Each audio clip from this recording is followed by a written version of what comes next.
Hello, this is James. I have achieved Duel level max in stage 1, and the deck that I used is Fish Tribe. I'll be quick since we've seen this deck before. I did make one small change. Instead of Wall of Disruption, I swapped in a Swamp Mirror for more fish bodies, because my opponents must be psychic or something. They're always able to pick out and destroy the Wall of Disruption, and everyone's ready for it. Everybody knows that there's a Wall of Disruption in all of these kind of small monster decks. So I just took it out to give my Golden Flying Fish more destruction power. So we have our Hammer Shark. Hammer Shark can reduce his level, and he can special summon one of these two guys. Oystermeister gives us 2 fish destructions. Beautiful Princess gives us any fish that we need from the deck when she is normal or special summoned. We have Forbidden Chalice for Sylvans. This actually has a great matchup against Sylvans because you can just destroy their face-down flip monster. And this could be a Divine Providence. We have 1 Super Rush Headlong, 2 enemy controllers for prudent econ takes, 3 Swamp Things for this guy's really good in this deck. If you don't have all the powerful rebirths, getting extra fish onto as fodder for your Golden Flying Fish, and also he's strong with Mythic Depths. You summon him as a whatever type fish, whatever attribute fish type. He has 2000 attack. And we have Fish Depth Charge. This and this are level up rewards from Mako. 1 Mirror Wall and 1 Powerful Rebirth for reviving our fishies.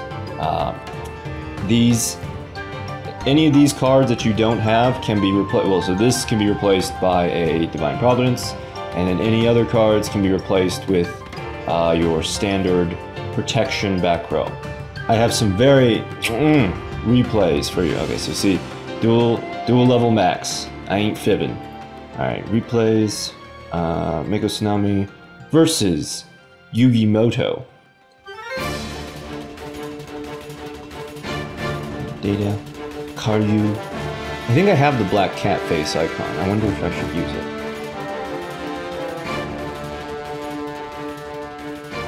So we're going second. That's good if we have our Hammer Shark.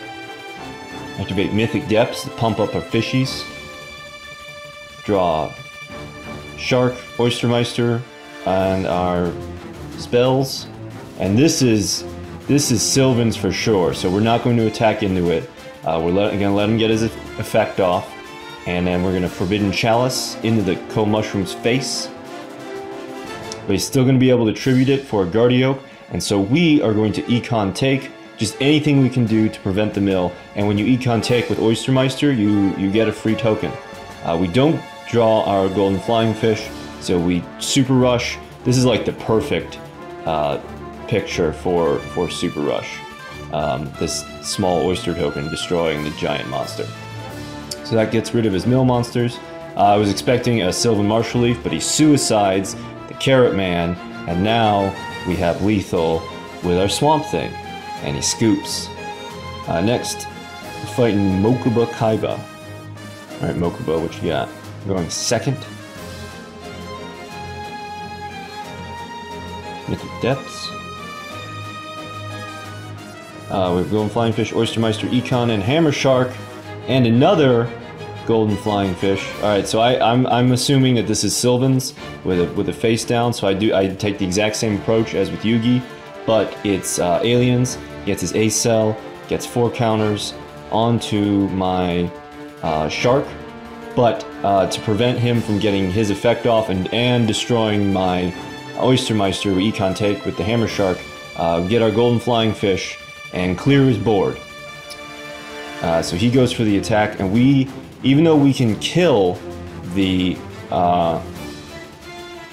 alien warrior just with the attack power of Golden Flying Fish, the name of the alien's game is to prevent A counters at all costs. So we are going to sacrifice one of our sacred Golden Flying Fishes, and that is why we prevent A counters. because he can banish for the Overlord. And look at that. I mean, this is overkill.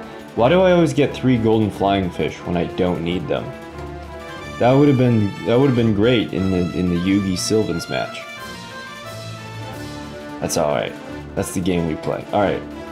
Mako Tsunami versus Rex Raptor. And usually this is not a great match for Golden Flying Fish because dinos have more swarming power than you have destruction power. Because they can special summon with Hydrogeddon. Alright, so Dinosaur Kingdom, Mythic Depths, Battle of the Field spells. We have Swamp Thing, Oyster, Rebirth, Econ. He has a... Alright, so I go a little aggressive. I think I can be forgiven. Because this is my 3rd match. I wanna get the win. So I get the Hammer Shark. Hammer Shark special summons Oyster. We Econ take the Oyster. We get our token from Oyster. And because I'm thinking the only thing that can prevent me from winning this turn is Wall of Disruption. I mean, the only thing that dinosaurs generally have is Wall of Disruption. Of course, he has it, and so we don't get to cheese out a victory. He pops anti-magic arrows too soon, in my opinion. Beautiful Princess swinging in, giving us any monster that we need, and we need that Golden Flying Fish desperately. Golden Flying Fish destroys the Brontosaurus, and we're gonna get out a bunch of fish fodder. All right, so we want lethal this turn, so we can't attack and have our lethal, because even if we attack with 1800, 1900 plus 2000 is not 4000. So we destroy, we get our token, and now we have 4100 points of lethal damage. So that impetuous Econ take is actually a good move. So it wasn't. I didn't jump the gun. It was strategy. I was getting his Evil Swarm Salamander down to 0 attack points. Here's a fight against Maximilian Pegasus. We're going second.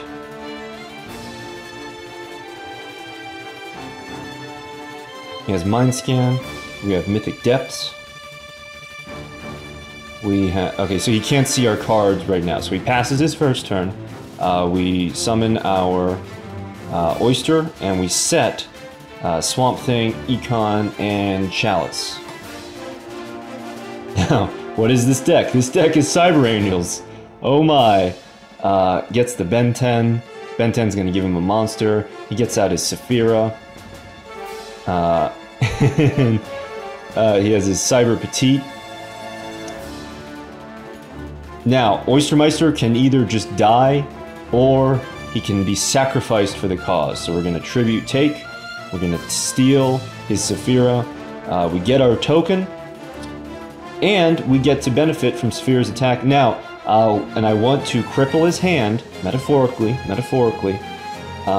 because whatever he draws, he won't be able to ritual summon another monster unless he gets rid of his Saphira, or he gets, and then because if he's trying to get his Cyber Petite, that means he doesn't have his Dakini. So anyway, fewer cards in the ritual player's hand is better. And this Saphira is currently protected by a Hymn of Light, so we're going to tribute the token, and then now we have our Swamp Thing, extra tribute fodder, gets rid of the Saphira, and since he doesn't have his Cyber Petite, there is nothing that he can do with 2 cards, and the only thing that he can summon that messes us up is Gishki Chain. The Gishki Chain, this is like a great card in like pretty much every deck. You look at the top 3 cards of your deck, and you can grab a ritual, spell, or monster, and then you can reorder any of the cards on top of your deck in the way that suits you. So this is actually not terrible, because we have our our Swamp Thing. But he scoops, I guess he didn't see any ritual spells, or I guess he didn't see what he wanted to in his top 3 cards. Alright, and this is the final replay. This is the rank up match. This is actually a good rank up match. Another black cat face icon. Joey Wheeler versus Mako Tsunami. We're gonna rewrite history. We're gonna rewrite Battle City. We are going second. He has Life Point Boost Alpha, Mythic Depths. Now, this is amazing. Life Point Boost Alpha, even beyond Arrow Mages, no longer a noob skill. It is used for Archfiend decks because they can use Card of the Soul, and Archfiend First Lord of Horror is 3,000 plus 2,000 is 5,000, and Card of the Soul gives them their Archfiend Emperor critical card of this deck, and this is a David versus Goliath Battle of the Destroy decks. Alright, so we normal summon our Oyster. He activates Call of the Archfiend predictably. We have Fish Depth Charge, Powerful Rebirth, and Enemy Controller. So he's going to dump his, and look at this double prismatic filth. Ugh. Ugh. Okay. So he banishes to the enemy controller. That's actually great, because Archfiend Emperor is once per turn. Yes. Once per turn, and then we tribute off our Oystermeister. And to take control of the Archfiend Emperor to prevent him from attacking, and for some reason we don't get our token. And I'm going to want that token because, oh, we clutch draw our Golden Flying Fish, and we're going to powerfully rebirth our Oystermeister. So Oystermeister is going to give us 2 destroys, get rid of that Call of the Archfiend. We get rid of that second Call of the Archfiend, but it's not, it's Escape from the Dark Dimension, so that's also a good get. He activates, so he still has his big gorilla sitting on the board, so he activates his Destroy effect onto the Chalice. The Chalice is there to protect our Golden Flying Fish, but since he went for it, we'll just negate it. We lose the card either way. But you're just giving him a rope to hang himself with. So he's going to Card of the Soul because he still hasn't lost any life points. Gets his, I think this is his 3rd. Yeah, because 1 is banished. His 3rd Archfiend Emperor, and so now he has 2 gorillas. 1 is smaller than the other. He gets the Destroy, and we get our own Destroy with Fish Depth Charge. So Fish Depth Charge is going to rocket Golden Flying Fish into the big gorilla's face, get rid of it. He gets 1,500 attack points and loses his monster by the effect of Archfiend Emperor. He has no cards in his hand, no cards in the field. Our second Golden Flying Fish, free to attack, and he's got nothing. And I have 2 monsters. You flew too close to the sun, Joey.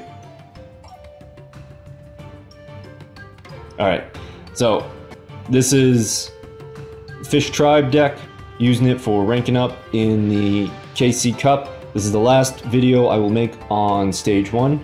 I look forward to battling all of you in Stage 2. Thank you for watching.